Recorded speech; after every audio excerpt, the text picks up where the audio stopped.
Movie की शुरुआत में हम एक लड़की एरिस को देखते हैं जो कि मॉल में शॉपिंग कर रही होती है। तभी उसकी नज़र एक लड़के जोश पर पड़ती है। जोश जो पहले से ही उसे देख रहा होता है और दोनों के दरमियान लव एट फर्स्ट साइट हो जाता है। उस दिन के बाद वो साथ रहना शुरू कर देते हैं। कई दिन ऐसे ही गुजरते हैं जब वो एक दूसरे के साथ रह रहे होते हैं। एक दिन जैश एरिस को अपने साथ एक ट्रिप पर ले जाता है। वो जगह जैश के दोस्त का घर था, जहाँ उसके सारे फ्रेंड्स पहले से ही इकट्ठा थे। थोड़ी देर बाद वो दोनों वहाँ पहुँच जाते हैं। अब हम इस घर के मालिक को देखते हैं जो कि इनका दोस्त था और बहुत ज़्यादा अमीर था, क्योंकि वो एक माफिया का लीडर था। उसने सबको अपने घर पे इनवाइट किया होता है। यहाँ पर अब हम एक लड़के पैट्रिक और उसके दोस्त को भी देखते हैं जो कि एक दूसरे को पसंद करते थे। अब ये लड़के होते हुए भी एक दूसरे को कैसे पसंद कर सकते हैं, इसका जवाब हमें मूवी में आगे मिलेगा। अब क्योंकि रात हो चुकी थी, इसके बाद ये लोग बहुत ज़्यादा ड्रिंक करते हैं, डांस करते हैं और सभी लोग बहुत मस्ती करते हैं। अगली सुबह एरिस और जैश रिवर के बारे में बात कर रहे होते हैं, जो कि घर के बिल्कुल पास ही था।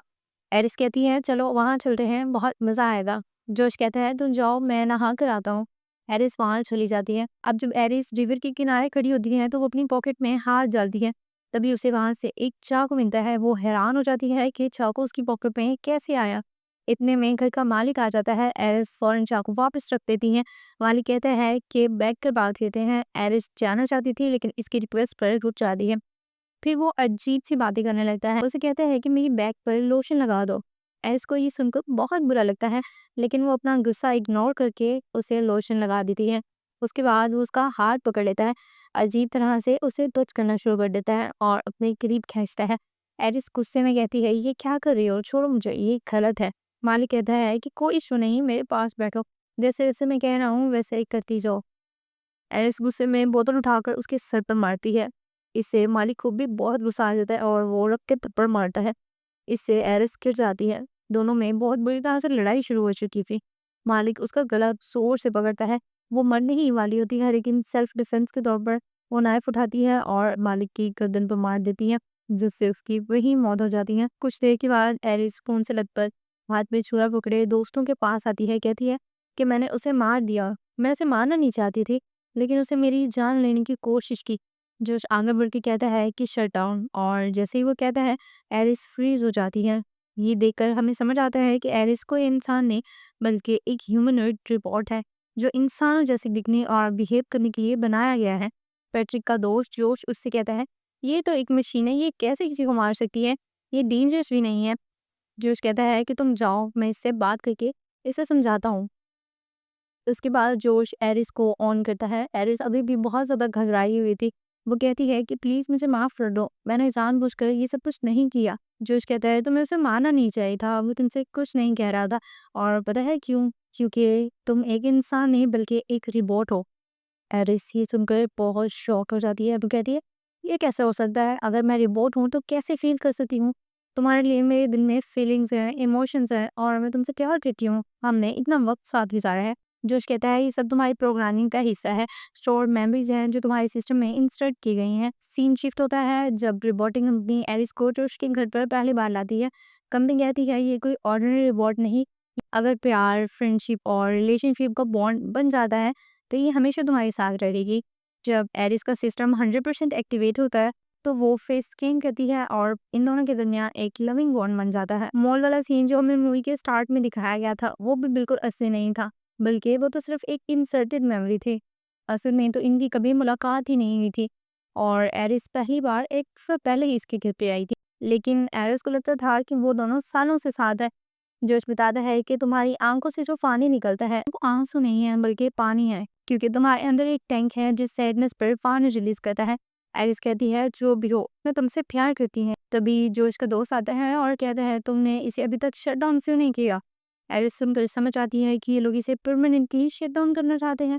जोश अपने दोस्त को रूम में ले जाता है और उसे बताता है ये सब तो हमारा प्लान था।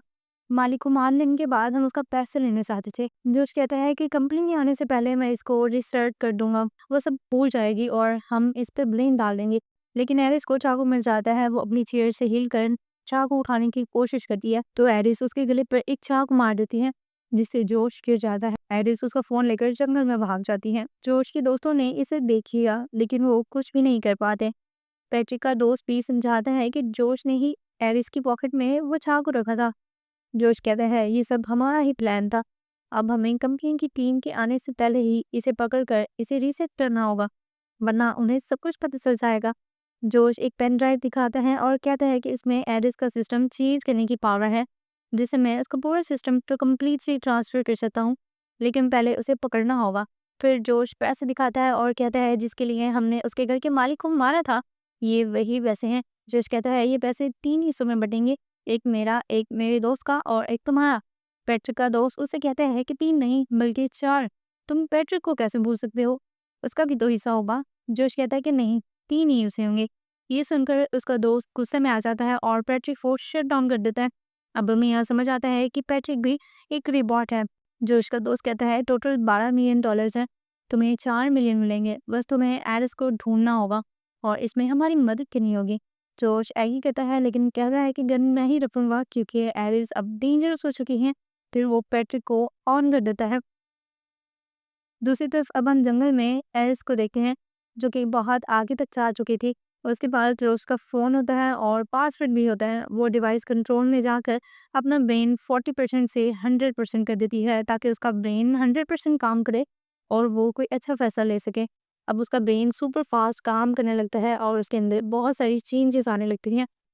चारों दोस्त जंगल में आते हैं। जोश कहते हैं 2-2 की टीम बनाकर ढूंढना शुरू करते हैं, इससे हमें ढूंढने में आसानी होगी।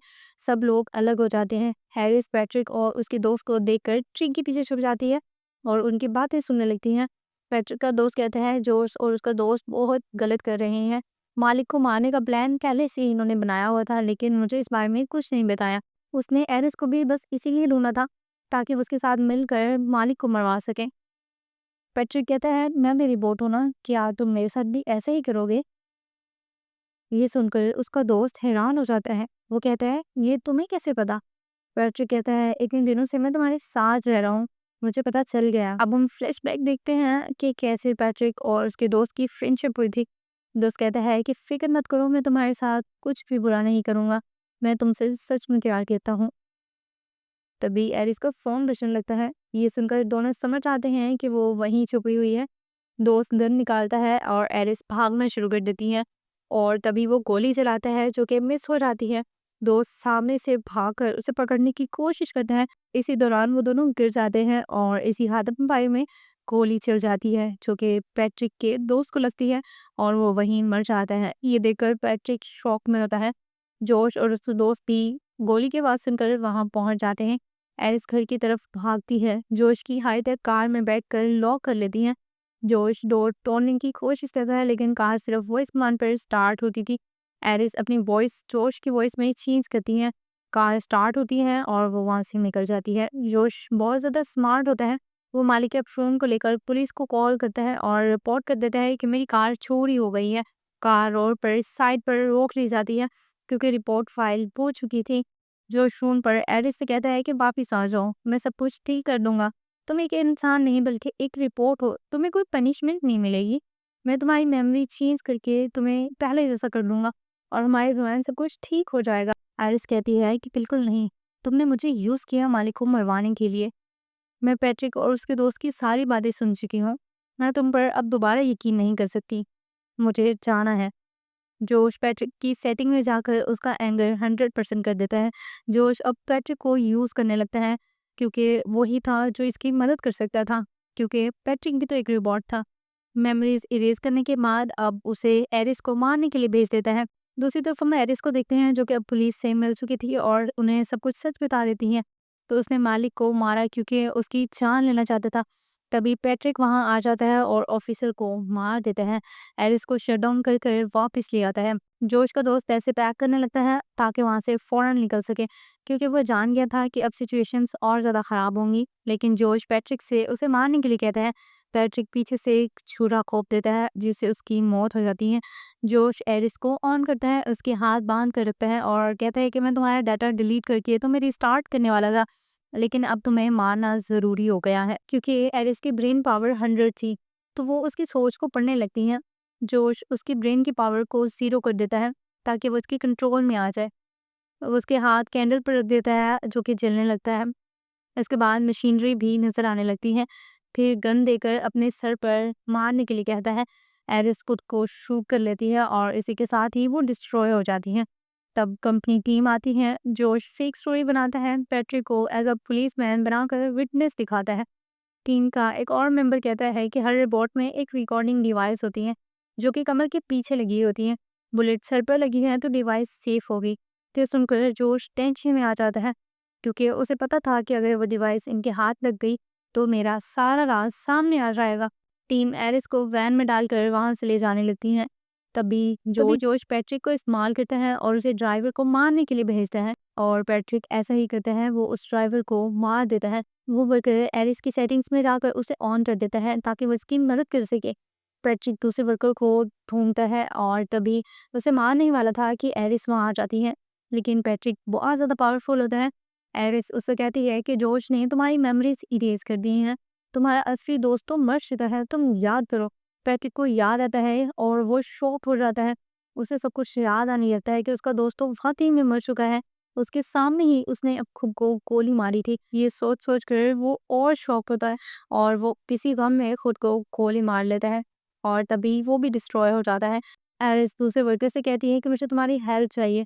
वो उसके सिस्टम ऐसे चेंज करता है कि अब कोई भी उसे कंट्रोल ना कर सके।